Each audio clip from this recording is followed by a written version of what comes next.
नमस्कार। आज हमारे पास दुनिया भर से कुछ अहम खबरें हैं, कुछ स्रोत हैं, अंतर्राष्ट्रीय राजनीति, कोर्ट के फैसले, जमीनी हकीकत, मानवीय संकट। हम इन सब पर थोड़ी गहराई से बात करेंगे, समझने की कोशिश करेंगे कि क्या चल रहा है, क्या मायने हैं इनके।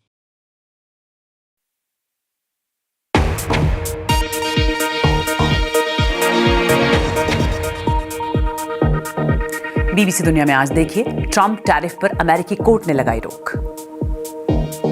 ट्रंप टैरिफ को अमेरिकी कोर्ट ने बताया गलत।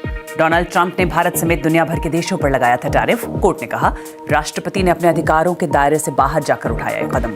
ट्रंप ने दी कोर्ट के फैसले को चुनौती। स्वागत है आपका बीबीसी दुनिया में। मैं हूं सारिका सिंह। ये भी जानेंगे कि इलॉन मस्क ने क्यों छोड़ा व्हाइट हाउस में पद, और साथ ही कार्यक्रम में आज नेपाल में नया संविधान लागू होने की वर्षगांठ पर राजशाही समर्थकों ने किया आंदोलन। एक बार फिर क्यों सड़कों पर उतरे ये लोग, और सरकार का क्या है रुख? व्लादिमीर पुतिन से नाखुश डोनाल्ड ट्रंप ने रूस को संकेतों में दी जंग रोकने की डेडलाइन।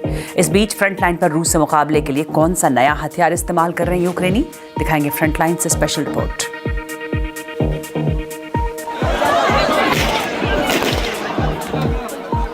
गजा में यूएन के गोदाम में लूटपाट। वर्ल्ड फूड प्रोग्राम ने इजराइल से की अपील, गजा में भूखे लोगों के लिए और राहत सामग्री आने की दी जाए इजाजत।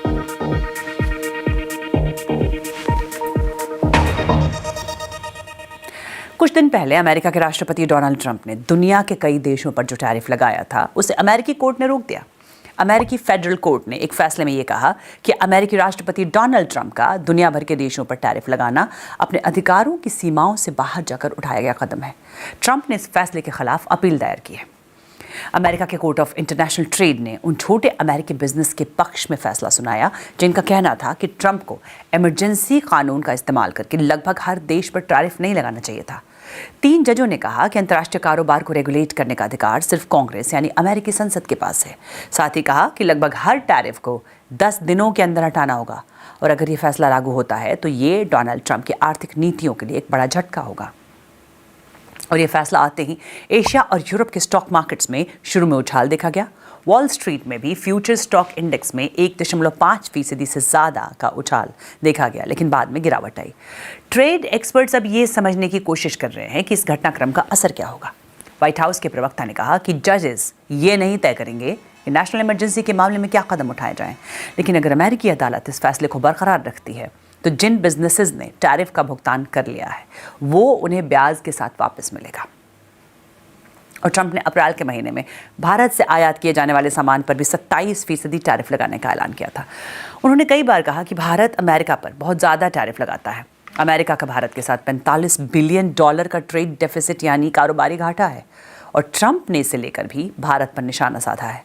ट्रंप का कहना है कि वो बाकी देशों पर इसलिए रेसिप्रोकल यानी जैसे को तैसा की नीति अपनाते हुए टैरिफ लगा रहे हैं ताकि उनके साथ कारोबार करने में अमेरिका को घाटा ना हो।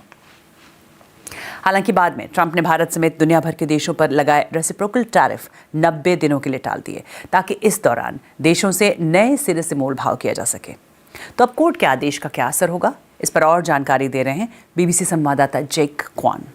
The problem here is that the Constitution of the United States gives this... दिक्कत ये है कि अमेरिका के संविधान के तहत टैरिफ लगाने का अधिकार कांग्रेस का है, राष्ट्रपति का नहीं। ट्रंप ने कहा था कि वो ऐसा इसलिए कर सकते हैं क्योंकि ये नेशनल इमरजेंसी है और समस्या इतनी बड़ी है कि राष्ट्रपति को आयात किए जाने वाले सामान पर एक तरफा टैक्स लगाने की अतिरिक्त ताकत दी जानी चाहिए। मगर अब उनके प्लान पर पानी फिर जाएगा। उन्होंने जुलाई तक तो टैरिफ ये कहकर टाला था कि इस दौरान बाकी देशों के साथ बेहतर समझौते किए जा सकेंगे।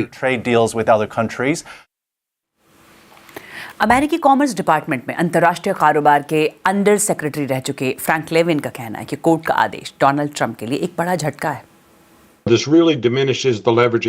मुझे नहीं लगता कि उन्हें अपनी अपील में कामयाबी मिलेगी। और रही बात जुलाई आने पर दोबारा टैरिफ्स लगाने की उनकी धमकी की, तब वो कहेंगे कि अभी देशों के साथ अच्छी बातचीत चल रही है तो टैरिफ्स को और 60 दिनों के लिए टाल सकते हैं। क्योंकि उनके पास वाकई टैरिफ लगाने का कोई कानूनी अधिकार नहीं है, तो वो बस इसे टालने का बहाना ढूंढ रहे हैं।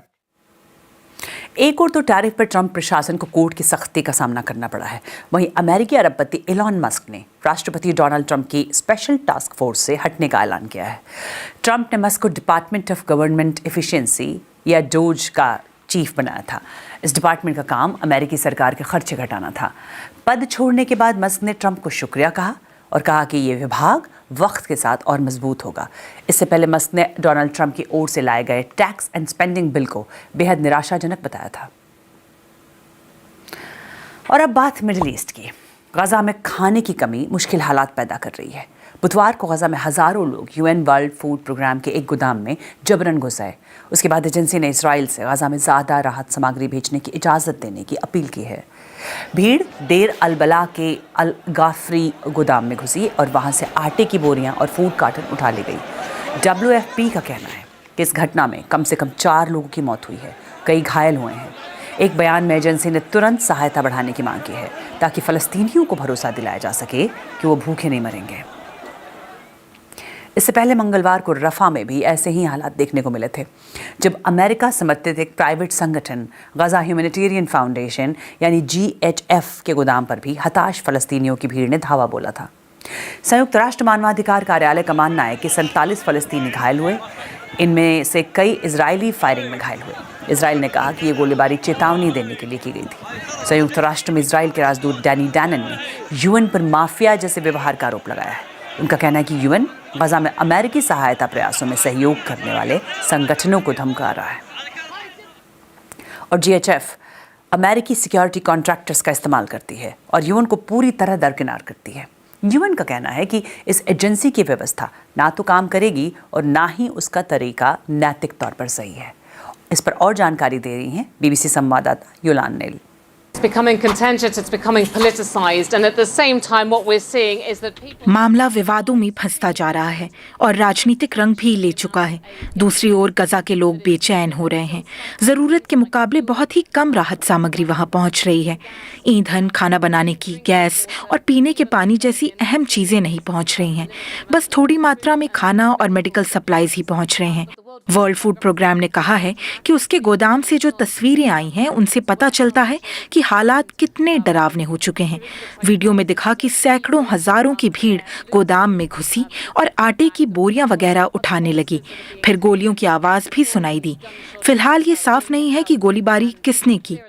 क्या ये हमास था या गोदाम के मालिक के हथियारबंद सुरक्षाकर्मी या फिर कोई अपराधी जो लूटपाट में शामिल रहे। इस बात की जांच हो रही है, लेकिन अभी गजा में भारी मात्रा में राहत सामग्री भेजने, प्रतिबंध हटाने और नए बॉर्डर क्रॉसिंग खोलने पर ही हालात बेहतर हो सकते हैं। और अब रुख भारत के पड़ोसी देश नेपाल का, जहां राजशाही के समर्थन में प्रदर्शनों का सिलसिला जारी है। एक ओर तो नेपाल में गणतंत्र दिवस मनाया जा रहा था, दूसरी ओर कुछ ग्रुप राजशाही की वापसी की मांग के साथ प्रदर्शन कर रहे थे। वीडियो जर्नलिस्ट विजय गजमेर के साथ काठमांडू से और जानकारी दे रहे हैं BBC नेपाली के संवाददाता फणेंद्र Dahal. This is one of the several rallies organized by the pro-royalist forces. राजशाही समर्थक समूहों ने अपने प्रदर्शन को जनता का आंदोलन बताते हुए कहा है कि वो इसे तब तक जारी रखेंगे जब तक नेपाल में सत्ता परिवर्तन नहीं हो जाता। Men and women have come here. देश के झंडों और राजशाही समर्थक पोस्टरों के साथ सैकड़ों महिलाएं और पुरुष पारंपरिक पहनावे में अलग अलग जगहों से रैलियां निकालकर राजा की वापसी की मांग करते हुए नारे लगा रहे थे। Change in Nepal. झड़पें न हों, इसके लिए राजधानी में भारी पुलिस बल की तैनाती की गई थी। 2 महीने पहले राजशाही समर्थक समूहों का पिछला प्रदर्शन हिंसक हो गया था, जिसमें 2 लोगों की मौत हो गई थी और कई कारों और इमारतों को आग लगा दी गई थी। प्रधानमंत्री KP शर्मा ओली ने अपने समर्थकों से कहा था कि राजशाही समर्थकों के प्रदर्शन के दिन शहर को कंट्रोल करें, जिससे टकराव की आशंका बढ़ गई थी। राजशाही समर्थक उसी दिन काठमांडू की सड़कों पर उतरे, जिस दिन सरकार ने परेड और सांस्कृतिक कार्यक्रमों के साथ 18वां गणतंत्र दिवस मनाया। विश्लेषक कहते हैं कि राजशाही समर्थकों के पास इतना राजनीतिक समर्थन नहीं है कि वो उस नए संविधान को रद्द करवा सकें जो जनता के आंदोलन और 10 साल तक चले गृह युद्ध के बाद साल 2008 में लागू किया गया था। गणराज्य बनने के बाद सरकारों के बार बार बदलने, कमजोर शासन व्यवस्था और भ्रष्टाचार की वजह से जनता में मुख्यधारा की पार्टियों के प्रति नाराजगी बढ़ी है। राजशाही समर्थक दलों का दावा है कि उनके आंदोलन से ध्रुवीकरण होगा, जिससे देश में और अंतर्राष्ट्रीय स्तर पर ऐसे हालात बनेंगे कि राजशाही की वापसी हो सके। Favourable domestic and geopolitical condition. बात रूस यूक्रेन जंग की। अमेरिकी राष्ट्रपति डोनाल्ड ट्रंप ने व्लादिमीर पुतिन को सीज फायर पर राजी होने के लिए एक तरह से डेडलाइन दे दी है। ट्रंप ने कहा है कि उन्हें अगले 2 हफ्तों में जवाब चाहिए। साथ ही कहा कि अमेरिका के विशेष दूत स्टीव विटकॉफ अभी रूस के साथ बहुत मजबूती से डील कर रहे हैं। ट्रंप ने अब तक रूस पर बहुत ज़्यादा प्रतिबंध नहीं लगाए हैं, मगर चेतावनी दी है कि अगर सीज फायर पर बात नहीं बनी तो उनका रुख बदल सकता है। वहीं रूस के विदेश मंत्री सर्गेई लावरोव ने कहा कि उनका देश इस मामले में यूक्रेन से बातचीत के लिए तैयार है। उन्होंने कहा कि 2 जून को तुर्की के इस्तांबुल में यूक्रेन के अधिकारियों से सीधी बातचीत के दौरान रूस अपना पक्ष रखेगा। मगर इस बीच रूस ने यूक्रेन के सुमी, खार्किव और दोनेत्स्क जैसे इलाकों के पास अपना सैन्य अभियान तेज कर दिया है।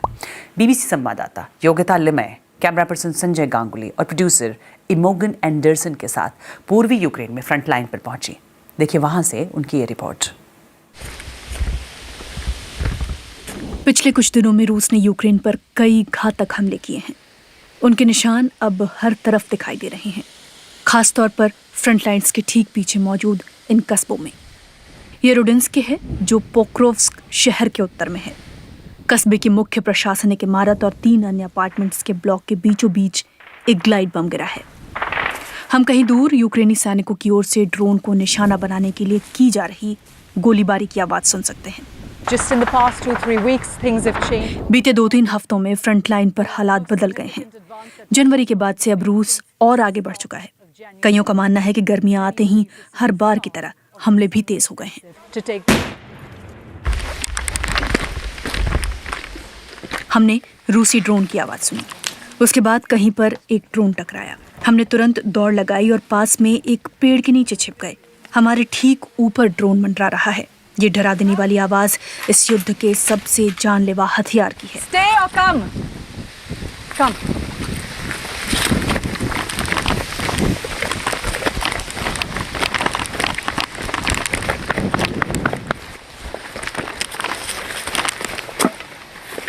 We've just run to safety inside a house here.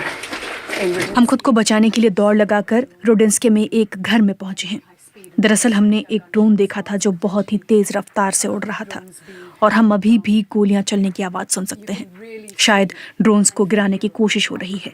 ये दिखाता है कि रूस दोनेत्स्क में काफी आगे बढ़ गया है। ये बदल गया है। पिछले 2-3 हफ्तों से हम यहाँ हैं, तभी ये हुआ।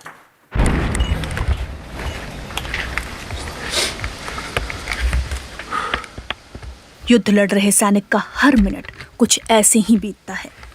करीब आधे घंटे के बाद जब बाहर निकलना सुरक्षित था तो हम वहां से निकल गए। शायद ये ड्रोन है जो मार गिराया गया है।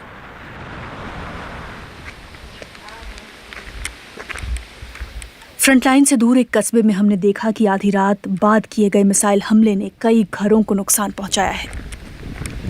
बिलेट्स्की पर लगातार हमले जारी हैं और यहाँ रहने वाले अब थक चुके हैं।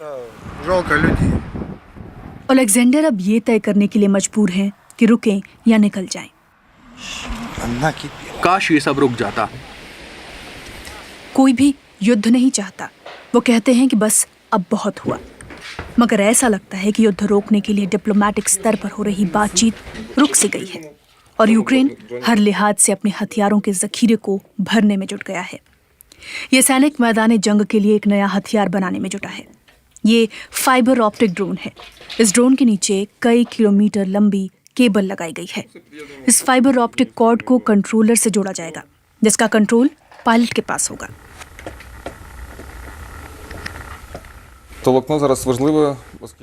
ये हमारी फ्रंटलाइन के लिए बहुत महत्वपूर्ण है। दुश्मन के पास कई इलेक्ट्रॉनिक इंटरसेप्टर्स हैं जो सभी तरह की फ्रीक्वेंसी को जाम कर सकती हैं। ऐसे में हम अपने ड्रोन नहीं उड़ा सकते। यूक्रेन फाइबर ऑप्टिक से चलने वाले डिवाइसेस बनाने में जुटा है। सैनिकों ने हमें बताया कि रूस ने तो कई महीने पहले इन्हें यूक्रेन के खिलाफ इस्तेमाल करना शुरू कर दिया था। हाल ही में पूर्वी फ्रंट लाइन से आए वीडियो में आप देख सकते हैं कि लगातार बदलती तकनीक का क्या असर पड़ रहा है। एक रूसी ड्रोन यूक्रेनी सैनिकों को लेकर जा रही गाड़ी का पीछा करते दिखाई दिया। जैमर्स सामान्य ड्रोन को तो बेअसर कर सकते हैं, लेकिन फाइबर ऑप्टिक ड्रोन के साथ ऐसा करना मुमकिन नहीं है। ये सीधा उड़ता है और टारगेट पर जाकर ब्लास्ट कर देता है। अब फ्रंट लाइन तक सैनिकों को ले जाना और वापस लाना जंग लड़ने से भी ज्यादा खतरनाक हो गया है। एक सेफ हाउस में हमारी मुलाकात सरही से हुई, जो एक मोटर यूनिट में काम करते हैं। ये जमीन फ्लैट है, इसलिए यहाँ छिपने की कोई जगह नहीं है। आप देख सकते हैं कि यहाँ रूस कितने बड़े पैमाने पर हमले करता जा रहा है। लोग अपनी पोजीशन पर जाने के लिए तैयार हैं। युद्ध शुरू हुए लंबा समय बीत चुका है। इनमें से ज्यादातर सैनिक वो हैं जो जंग होने के बाद सेना में शामिल हुए। मैक्सिम ड्रिंक कंपनी में काम करते थे और अब फ्रंट लाइन पर यूक्रेन की रक्षा कर रहे हैं। ऐसा भी समय था जब मुझे अपनी पोजीशन पर 30 दिन बिताने पड़े। एक पल ऐसा भी आया जब 3 दिनों तक हम सो भी नहीं पाए, क्योंकि रूसी लगातार हमारी ओर बढ़ रहे थे। एक के बाद एक हमले हो रहे थे। मैंने पूछा कि आपका परिवार आपके काम के साथ कैसे तालमेल बिठाता है। ये बहुत मुश्किल है। अपने देश के लिए लड़ रहा ये सैनिक एक पिता भी है, जिसे अपने 2 साल के बेटे की याद सता रही है। बीबीसी संवाददाता योग्यता लिमय की रिपोर्ट। और अब दुनिया भर की कुछ और खबरें बीबीसी ग्लोबल राउंडअप में।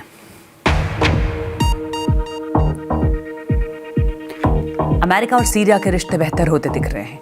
लगभग 1 दशक के बाद अमेरिका का कोई राजदूत सीरिया के आधिकारिक दौरे पर गया है।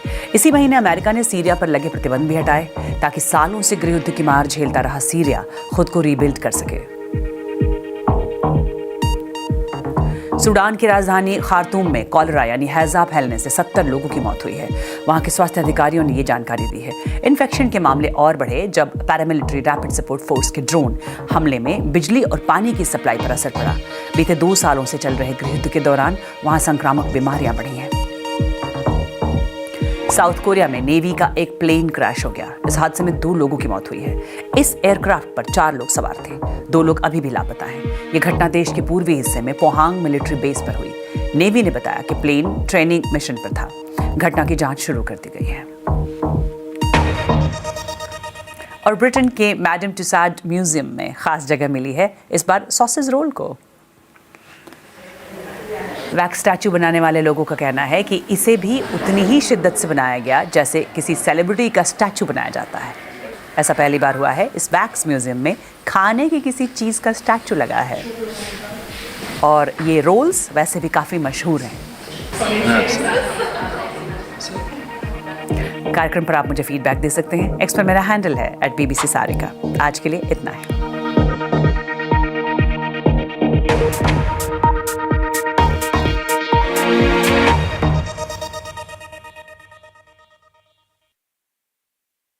तो शुरुआत अमेरिका से करते हैं। पूर्व राष्ट्रपति ट्रंप ने जो टैरिफ लगाए थे भारत जैसे कई देशों पर, उन पर एक अमेरिकी फेडरल कोर्ट ने रोक लगा दी है। कह रहे हैं कि ये राष्ट्रपति के दायरे से बाहर है। ये तो बड़ी बात है ना? सिर्फ अमेरिकी कांग्रेस का है, मतलब उनकी संसद का। उन्होंने कहा कि ट्रंप ने वो राष्ट्रीय आपातकाल का हवाला देकर लगभग हर देश पर टैरिफ लगा दिए। ये तरीका ठीक नहीं था। कोर्ट ने तो 10 दिन के अंदर टैरिफ हटाने का आदेश दिया है। अगर ये होता है तो ये न सिर्फ ट्रंप की नीतियों के लिए झटका है, बल्कि ये एक, आप कह सकते हैं, संवैधानिक सवाल भी खड़ा करता है कि राष्ट्रपति के अधिकार कहाँ तक हैं। हाँ, और ट्रंप ने अप्रैल में भारत से जो आयात होता है उस पर 27% टैरिफ की बात की थी। वो $45 बिलियन का व्यापार घाटा बता रहे थे। खैर, बाद में 90 दिन टाल दिया था। तो अब इस फैसले के बाद क्या लगता है, ट्रंप प्रशासन अपील वगैरह करेगा? देखिए, एक्सपर्ट्स तो यही मान रहे हैं कि अपील शायद ज्यादा टिकेगी नहीं, क्योंकि संविधान के हिसाब से तो कांग्रेस का अधिकार ज्यादा मजबूत लगता है इसमें। हो सकता है मतलब वो इसे टालने के लिए कोई और रास्ता देखें, पर कानूनी तौर पर स्थिति थोड़ी कमजोर है उनकी। और एक दिलचस्प बात यह भी है कि जिन कंपनियों ने ये टैरिफ चुकाया है उन्हें शायद ही पैसा वापस मिल जाए ब्याज के साथ। अच्छा, और ट्रंप की दुनिया में सिर्फ कोर्ट कचहरी नहीं चल रही। एक और खबर है, इलॉन मस्क, उन्होंने ट्रंप की एक स्पेशल टास्क फोर्स थी सरकारी खर्च घटाने वाली उससे हटने का ऐलान किया है। और याद होगा पहले उन्होंने ट्रंप के टैक्स बिल की आलोचना भी की थी। तो मतलब वहां भी कुछ चल रहा है। हाँ, अब अमेरिका के इन कानूनी दाव पेच से बिल्कुल अलग एक तस्वीर देखते हैं गाजा की। हालात बहुत ही चिंताजनक है। खाने की इतनी कमी हो गई है कि हजारों लोगों ने UN world food programme WFP के गोदाम पर धावा बोल दिया। आटा और खाने के पैकेट वगैरह लूट लिए। हाँ, ये देर अल बला में हुआ।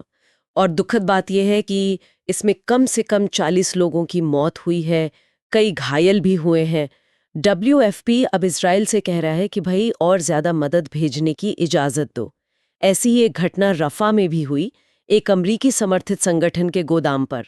संयुक्त राष्ट्र मानवाधिकार कार्यालय का कहना है कि वहां भी करीब 45 फिलिस्तीनी घायल हुए, कुछ तो इजरायली चेतावनी गोलीबारी में। ये घटनाएं दिखाती हैं कि लोग कितने बेबस हो चुके हैं। ये सिर्फ लूटपाट नहीं है, ये एक तरह से हताशा का चरम है। और मामला तब और उलझ गया जब इजरायली राजदूत ने यूएन पर ही माफिया जैसा बर्ताव करने का आरोप लगा दिया। जी, उनका कहना है कि यूएन अमेरिकी मदद पहुंचाने में दिक्कतें पैदा कर रहा है। दूसरी तरफ यूएन कह रहा है कि जो अमेरिकी समर्थित संगठन है GHF, उसका तरीका न तो कारगर है न ही नैतिक। लेकिन इन आपसी आरोपों से परे असल मुद्दा ये है कि गजा में जरूरत के मुकाबले बहुत बहुत कम मदद पहुंच रही है। ईंधन, पानी, खाना, दवाइयां सब कम है। गोदाम से जो तस्वीरें आईं वो बताती हैं कि लोग कितने मजबूर हैं। हालात सुधारने के लिए फौरन बड़े पैमाने पर मदद चाहिए, पाबंदियां हटनी चाहिए, नए बॉर्डर क्रॉसिंग खुलने चाहिए। मध्य पूर्व के इस संकट से अब चलते हैं अपने पड़ोसी देश नेपाल। वहां एक अलग ही तरह की हलचल है। गणतंत्र दिवस के दिन, उसी दिन राजशाही समर्थक सड़कों पर थे। हाँ, ये वो समूह है जो 2008 में बना नया संविधान रद्द करवाना चाहते हैं। वो संविधान जो गृह युद्ध के बाद बना था। उनका तर्क है कि सरकारें बार बार बदल रही हैं, शासन कमजोर है, भ्रष्टाचार है, तो लोग मौजूदा पार्टियों से नाराज हैं और ये समूह इसी नाराजगी का कह सकते हैं फायदा उठाकर राजशाही की वापसी का माहौल बनाना चाहते हैं। हालांकि ज्यादातर जानकार मानते हैं कि उनके पास अभी इतना राजनीतिक समर्थन नहीं है कि वो संविधान बदल सकें। पिछली बार प्रदर्शन हिंसक हुआ था तो इस बार पुलिस भी काफी तैनात थी। ये दिखाता है कि राजनीतिक अस्थिरता कैसे पुरानी व्यवस्थाओं की याद दिला सकती है। सही बात है। और अब बात यूक्रेन युद्ध की। वहां भी समीकरण लगातार बदल रहे हैं। एक तरफ सुनने में आया है कि ट्रंप ने पुतिन को युद्ध विराम के लिए 2 हफ्ते की कोई डेडलाइन दी है। दूसरी तरफ रूस कह तो रहा है कि बातचीत को तैयार है, लेकिन जमीन पर हमले और तेज कर दिए हैं। ये कैसा विरोधाभास है? हाँ, ये कूटनीति और जमीनी हकीकत का फर्क दिखाता है। BBC की एक फ्रंटलाइन रिपोर्ट आई है। वो बताती है कि हाल के हफ्तों में रूस ने असल में बढ़त बनाई है, खासकर डोनेट्स्क इलाके में। लेकिन यहाँ एक नई चुनौती और काफी खतरनाक चुनौती सामने आ रही है। वो है ड्रोन युद्ध का बदलता हुआ रूप। रूस क्या कर रहा है? इलेक्ट्रॉनिक जैमर लगाकर यूक्रेनी ड्रोन को बेकार कर रहा है। तो इसके जवाब में यूक्रेन अब फाइबर ऑप्टिक ड्रोन बना रहा है। Fibre optic drone? अच्छा, ये क्या चीज है? हाँ, इन ड्रोन्स के नीचे एक पतली सी केबल लगी होती है। वो सीधा कंट्रोल स्टेशन से जुड़ी रहती है। तो इससे क्या होता है कि उन्हें जैम करना लगभग नामुमकिन हो जाता है। और रूस भी इस तरह की तकनीक पहले से इस्तेमाल कर रहा है, ऐसा कहा जा रहा है। बाप रे, मतलब युद्ध तकनीक में एक और बड़ा बदलाव। बिल्कुल, और इसका असर बहुत भयानक है। सैनिकों को फ्रंटलाइन तक ले जाना, वहां से वापस लाना, ये सब अब और ज्यादा खतरनाक हो गया है। एक सैनिक ने BBC को बताया भी कि हालात बहुत मुश्किल हैं। लगातार हमले हो रहे हैं और छिपने की जगह भी कम है। तो तकनीक लड़ाई के तरीके बदल रही है और इसका सीधा असर इंसानों पे पड़ रहा है। और आखिर में कुछ और सुर्खियां जल्दी से देख लेते हैं। 1 दशक बाद कोई अमेरिकी राजदूत सीरिया के दौरे पे गया है। सूडान की राजधानी खर्तूम में हैजे से 70 मौतें हुई हैं। ये चिंता की बात है। दक्षिण कोरिया में नेवी का एक प्लेन क्रैश हुआ, 2 लोगों की मौत हो गई। और एक मजेदार खबर, ब्रिटेन के मैडम तुसाद म्यूजियम में पहली बार किसी खाने की चीज का वैक्स स्टैचू लगा है, सॉसेज रोल का। तो हाँ, आज हमने देखा कि कैसे एक कोर्ट का फैसला दुनिया के व्यापार पे असर डाल सकता है, कैसे मानवीय संकट लोगों को बिल्कुल किनारे पर धकेल देता है, नेपाल में कैसे राजनीतिक असंतोष पुरानी बहसों को जिंदा कर सकता है, और यूक्रेन में कैसे तकनीक युद्ध का चेहरा ही बदल रही है लगातार।